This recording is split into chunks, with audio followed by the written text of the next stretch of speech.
Axel Lemaire, bonjour. Bonjour. Donc vous êtes secrétaire d'État chargé du numérique. Le numérique, on en parle beaucoup, notamment depuis ce matin, pas uniquement depuis ce matin.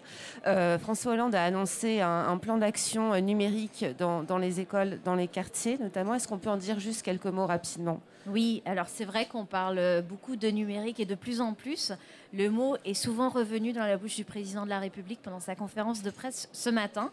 Mais il est venu pour la première fois pour faire le lien entre numérique et jeunes des quartiers, jeunes des banlieues. Je pense que c'est une bonne chose parce qu'on sait que le numérique peut être une chance pour cette jeunesse. Si on l'utilise bien, il peut être, grâce à des formations professionnalisantes de courte durée, une source d'opportunités professionnelles pour répondre à des besoins qui sont réels sur le marché du travail en matière de créateurs de sites internet, par exemple, de maintenance informatique, de développeurs, pourquoi pas. Et donc, il s'agit de multiplier les formations dans l'ensemble du pays sur des modèles parfois associatifs, parfois d'écoles privées qui ont fait leurs preuves et qui pourront donner une chance à ces jeunes.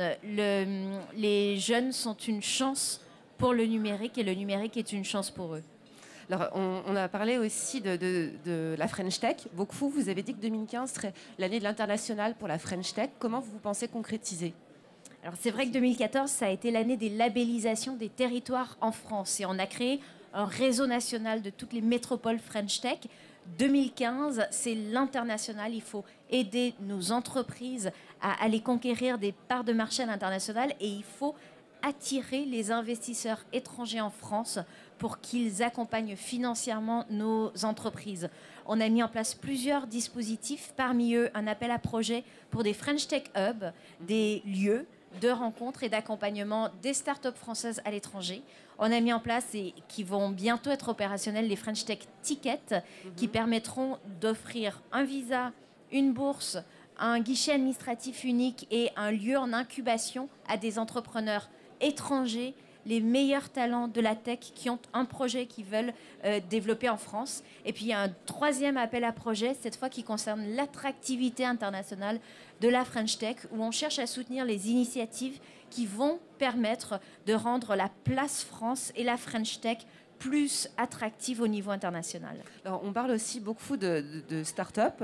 Il y a les grands groupes aussi dans la sphère économique. Ces deux mondes semblent assez coupés, ne se parlent pas beaucoup. Il y a des initiatives privées de groupes qui vont aider des start-up. Vous avez pensé à une charte pour lier ces deux mondes. Ça pourrait prendre quelle forme? Oui, alors j'ai effectivement fait le constat qu'en France, il y a une culture start-up d'un côté et il y a une culture grand groupe de l'autre, avec un résultat immédiat qui est que les start-up qui se tournent vers des grosses structures pour vendre, par exemple, ou pour rechercher des financements, malheureusement se heurtent souvent à une porte fermée et c'est moins le cas dans d'autres pays, comme par exemple aux États-Unis.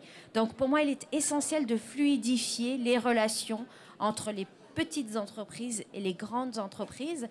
Et pour ça, pourquoi ne pas mettre autour de la table les acteurs principalement concernés, les patrons du CAC 40 et les référents de la French Tech, pour essayer d'élaborer ensemble un référentiel qui permettrait de définir ce que sont les bonnes relations entre les startups et les grands groupes en matière d'achat innovant, en matière de financement, notamment de corporate venture, parce qu'en France, le corporate venture, l'investissement par des entreprises grandes dans des startups, c'est 250 millions d'euros par an.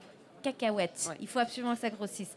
Mais aussi en matière d'accompagnement à l'étranger pour les marchés internationaux, en matière de respect de la propriété intellectuelle, les marques, les droits d'auteur, etc. Donc il y a toute une série de problématiques qui, à mon avis, auraient le mérite d'être étudiées ensemble au sein d'un écosystème. Un écosystème, c'est ça, c'est l'ensemble des acteurs économiques impliqués qui se parlent pour mieux travailler ensemble. Alors vous parliez tout à l'heure des liens et de la richesse possible entre jeunes et numérique. Est-ce qu'on peut faire le même lien entre femmes et numérique? Les femmes créatrices sont 30% à peu près, représentent 30% des créateurs. Est-ce que le numérique peut les aider à devenir plus des créatrices d'entreprises? Oui, je pense que la création d'entreprise peut aider les femmes, que les femmes peuvent aider la création d'entreprises, et c'est particulièrement vrai dans le secteur du numérique. Et pourtant, les chiffres sont inquiétants. On me dit qu'il y a 30% de femmes qui travaillent dans le secteur numérique. Très franchement, au quotidien, j'en vois moins que ça. Alors, je ne sais pas où elles sont, les 30%. Et ça m'inquiète parce que c'est plutôt moins qu'il y a 20 ans dans le secteur informatique. Pourquoi? Je ne sais pas, parce qu'aujourd'hui, le numérique, il est partout. Il est dans tous les secteurs économiques. Oui, bien sûr, dans les technologies de l'information et de la communication, mais aussi dans les transports, dans le logement, dans l'agriculture, la santé, l'éducation. On sait que la grosse valeur économique de demain, c'est là qu'elle sera créée, dans cette valeur ajoutée qu'apporte l'innovation. Et donc, je me désole de voir que les femmes sont sous-représentées dans ce domaine. Et donc, pour moi, il est important d'encourager notamment les jeunes filles, non seulement à choisir des options scientifiques au lycée, mais aussi, une fois qu'elles sont entrées dans l'enseignement supérieur, à poursuivre leurs études et à entrer dans le monde professionnel du numérique. Parce qu'en fait, les décrochages se font vraiment au fur et à mesure que se fait l'avancée dans la vie. En tout cas, Axelle Lemaire, merci beaucoup. À très bientôt. Merci.